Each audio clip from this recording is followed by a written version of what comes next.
Hello everyone, welcome back to the channel. मतलब CBSE ने इस साल ऐसा कर दिया कि बच्चों के यहाँ पे आप समझो कि फ्यूचर दौर पे लग चुका है। मतलब सीबीएसई ने इतना बड़ा काम कर दिया और बिना किसी इन्फॉर्मेशन के, बिना कुछ बताए, जिसपे आप लोगों ने भी कमेंट किया था कि दीदी एडिशनल सब्जेक्ट के ऊपर कुछ बोलो। और मैं थोड़ा बहुत इसके बारे में रिसर्च कर रही थी और मैं इसके बारे में रिसर्च करके ही आपको बताना चाहती थी, क्योंकि सीबीएसई ने इतना बड़ा मतलब आप बोल सकते स्टेप ले लिया है, बट किसी को कुछ बताया नहीं कि ऐसा उन्होंने क्या किया है, अदर ऑप्शंस क्या है आपके पास। मतलब बच्चे जो लास्ट ईयर इस भरोसे बैठे हैं कि वो एडिशनल सब्जेक्ट का एग्जामिनेशन देके अपने परसेंटेज को इंक्रीज करवाएंगे, उन बच्चों का क्या? ठीक है, आप पहले ही क्लियर कर देते एग्जाम के बाद कि हाँ, हम एडिशनल सब्जेक्ट का एग्जामिनेशन इस बार किसी भी बच्चों को नहीं देने देंगे। ठीक है, तो बच्चे कुछ और उपाय लगाते हैं ना उस टाइम पे, वो अपना ईयर तो वेस्ट नहीं करते। बट अब के अब आप सर्कुलर में अचानक से उस चीज को हटा देते हो तो बच्चे रोएंगे नहीं तो और क्या करेंगे।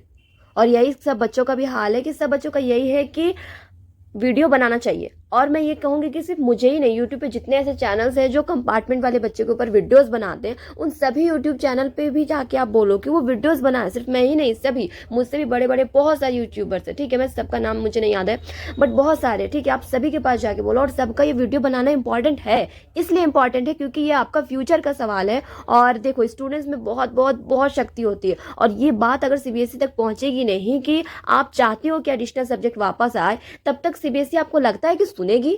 नहीं सुनेगी। जब तक उनके पास मेल्स नहीं जाएंगे, कॉल्स नहीं जाएंगे, यूट्यूब पे वीडियोस नहीं बनेंगे, बच्चों का यहाँ पे वो ताकत नहीं देखेंगे कि वो एडिशनल सब्जेक्ट देना चाहते हैं, तब तक सीबीएसई शांत से बैठे रहेगी और कुछ भी नहीं करने वाली है। समझ आ गया?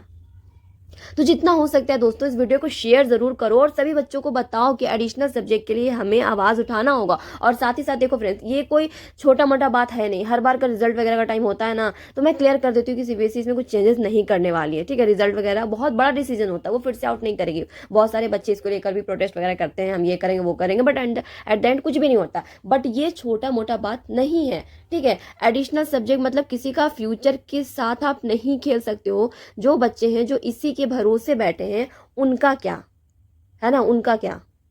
वो यहाँ रोने के लिए तो नहीं आए हैं, वो उनका एग्जाम देना उनका हक है। मतलब सीबीएसई किसी का हक किसे कैसे छीन सकती है, मुझे ये नहीं समझ में आ रहा है। आप लास्ट ईयर रिजल्ट के बाद, मतलब कि मैं रेगुलर स्टूडेंट्स की बात करूं, जब आप भी रेगुलर स्टूडेंट होगे तो आपको ये बात भी पता होगा कि सीबीएसई कुछ भी करने वाली होती है। अभी आप देखो कि क्लास 10 की इस बार 2 बोर्ड एग्जाम होंगे। क्या होंगे? क्लास 10 के 2 बोर्ड एग्जाम होंगे। तो ये इन्फॉर्मेशन सीबीएसई ने लास्ट ईयर ही दे दिया था कि 2 बोर्ड एग्जाम क्लास 10 के लिए 2000 यहाँ पे 26 में करवाया जाएगा, जो कि 2000 यहाँ पे 24 से ही ये चीज न्यूज में आ रहा था। 2024 में लगा कि अब होगा 2 बोर्ड, 2025 में लगा अब होगा, लेकिन 2026 में फाइनली हो रहा है। मतलब 2 साल पहले से उन्होंने इस तरीके का आइडिया देना शुरू कर दिया था। बट अचानक से अगर आप कोई काम करोगे तो ये बहुत गलत है, और ये बात सीबीएसई को समझना पड़ेगा और ये वापस भी लाना होगा। और नहीं तो फिर आप इसका कुछ ऑप्शन दो दूसरा कि बच्चे इस फॉर्म को कैसे फिल करेंगे, क्योंकि ये सीबीएसई का नया वाला सर्कुलर है। और इसमें एलिजिबिलिटी क्राइटेरिया जब आप आते हो तो यहाँ पे कंपार्टमेंट इंप्रूवमेंट सभी का क्राइटेरिया बनाया हुआ है, बट यहाँ पे एडिशनल सब्जेक्ट को लेकर कोई भी यहाँ पे सेक्शन नहीं दिया गया। तो आप ये मेंशन कर दो कि वो बच्चे इंप्रूवमेंट की कैटेगरी से अपने फॉर्म को फिलअप करेंगे।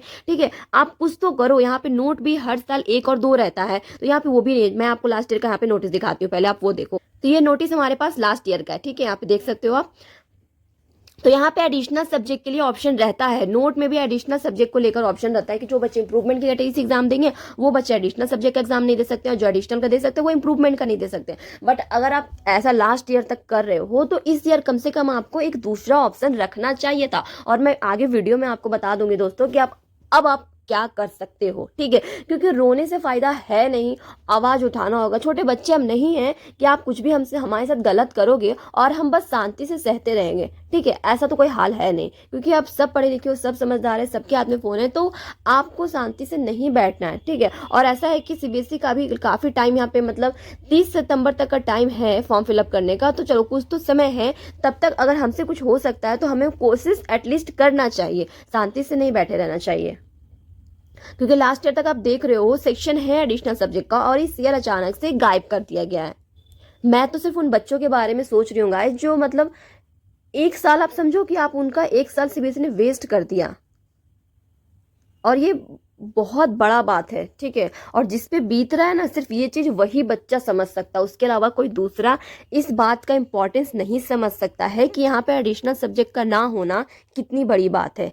समझ आया? ये सब बच्चे नहीं समझ पाएंगे, वही बच्चे समझ पाएंगे जो इसके लिए ही इंतजार कर रहे थे, इसके लिए ही पढ़ाई कर रहे थे। अब यहाँ पे देखो फ्रेंड्स कि आप क्या कर सकते हो। एक तो आपके पास बोर्ड बचता है NIOS का, तो आप वहाँ से एग्ज़ाम दे सकते हो, ठीक है, अपने एक एडिशनल सब्जेक्ट का। बट यहाँ पे ये आ जाता है कि बहुत सारे बच्चे जेई के लिए ट्राई कर रहे हैं, तो यहाँ पे क्या आपका वो मार्कशीट वैलिड रहेगा या नहीं। तो मैं यही रिसर्च कर रही थी और मुझे जो पता चला वो मैं आपसे आगे वीडियो में शेयर करूंगी। और आपसे अभी रिक्वेस्ट करूंगी कि फटाफट से चैनल को सब्सक्राइब कर लो।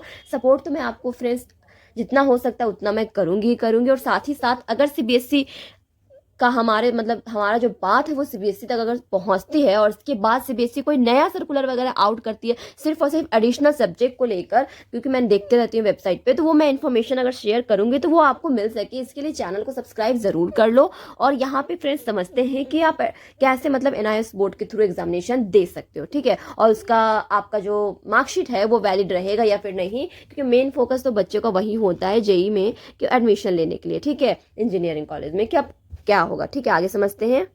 बट हाँ दोस्तों, शेयर जरूर करना। बहुत सारे बच्चे जो स्टेट बोर्ड से दे रहे हैं ना एग्जामिनेशन इस साल, बहुत अच्छा काम कर रहे हैं, क्योंकि CBSE से मैं क्या बोलूँ कि क्या कर रही है बच्चों के साथ, उन्हें कोई फर्क ही नहीं पड़ता है। सिंपल भाषा में यही कहें कि उन्हें बच्चों से फर्क नहीं पड़ता है। यहाँ पे देखेंगे फ्रेंड्स, मैंने सर्च किया था कि जोसा जो है वो मार्कशीट को कैसे हैंडल करती है, कि आपके पास 1 से 2 मार्कशीट है तो वो कैसे चेक करेगी, ओवरऑल यही बात है, ठीक है। अब समझेंगे इसको ध्यान से।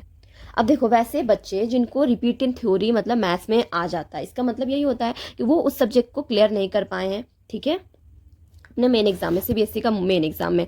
तो अगर आप मैथ्स लेते हो NIOS बोर्ड से, जो कि एक रिकॉग्नाइज्ड बोर्ड है, तो वहाँ जो आपका स्कोर है वो वैलिड होता है, ठीक है। और जब आप अप्लाई करते हो ना इसके लिए, जोसा के लिए, तो यहाँ पे फिर फ्रेंड्स आपको दोनों मार्कशीट का यहाँ पे डिटेल्स आपको प्रोवाइड करना होगा, ठीक है। उसके बाद जोसा क्या करेगा, जो आपके CBSE वाले मार्क्स हैं उस सब्जेक्ट के जिसमें आप पास हो चुके हो, और NIOS जो आपका मैथ्स है वो सब आपका लेगा सारे सब्जेक्ट का मार्क्स फाइनल कैलकुलेशन परसेंटेज के लिए, ठीक है, कि 75% आपका क्राइटेरिया वो हो रहा है या फिर नहीं, ठीक है। और उसके बाद फिर आप कंसीडर हो जाओगे कि आप एलिजिबल हो, ठीक है।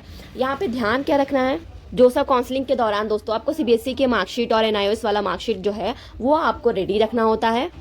तो ओवरऑल बात यही है दोस्तों कि अगर आप NIOS बोर्ड से भी कर लेते हो तो आपका काम बन सकता है, ठीक है। बट अभी अगर आप CBSE बोर्ड से देना चाहते हो तो मैं यही कहूँगी कि आप CBSE को मेल करो, ठीक है। और जिन भी बच्चों का रीजनल ऑफिस उनके करीब है, कि पास में है, वो जा सकते हैं, तो उन्हें डेफिनेटली जाके ये चीज़ें पता करनी चाहिए और यहाँ पे यूट्यूब में आके शेयर भी करना चाहिए अपना एक्सपीरियंस, ठीक है। और यहाँ पे देखो, पहले गूगल में CBSE इंक्वायरी नंबर सर्च कर लेना दोस्तों, और यहाँ पे कॉन्टैक्ट अस में चले जाना। तो यहाँ पे CBSE के जितने भी नंबर्स वगैरह रहते हैं वो दिए हुए रहते हैं, और उसके बाद फिर सभी का नाम, नंबर, ईमेल वगैरह सब कुछ दिया हुआ है। तो एक बार कोशिश करके ज़रूर देखना। और मैं भी मेल करूँगी, और जो उसका मेल करूँगी वो मैं आपसे यूट्यूब में शेयर भी करूँगी कि मैंने कैसे मेल किया है, ठीक है। तो आप भी ट्राई करना, ठीक है।